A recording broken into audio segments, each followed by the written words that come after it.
2 అంట, 65 అంట, 71 అంట. మా నాన్నగారు చెప్తుండేవారు ఆయన బతికున్న రోజుల్లో.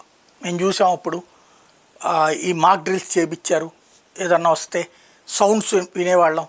ఇవన్నీ కూడా ఆ తర్వాతన నేను పుట్టిన తర్వాత అయితే అట్లాంటిది లేదు. కార్గిల్ చూశాను, సర్జికల్ స్ట్రైక్ 1, 2 ఇట్లాంటి ఇష్యూస్లో ఎక్కడా కూడా ఆ యుద్ధానికి సంబంధించినటువంటి దాంట్లో టీవీల్లో చూడటము, పత్రికల్లో చదవటము, రేడియోలో వినటం తప్పించి ప్రత్యక్షంగా ఆ అనుభవాలు మన ప్రాంతాలలో లేదు.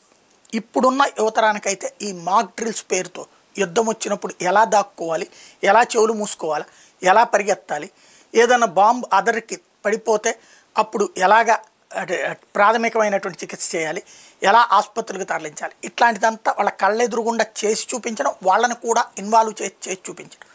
అదేగే వాళ్ళ కళ్ళెదురుగుండానే 80 యుద్ధ విమానాలు వెళ్ళి పాకిస్తాన్లో 9 స్థావరాలను ఒకేసారి పేల్చి రావడం లాంటి అనుభవాలను చూశారు.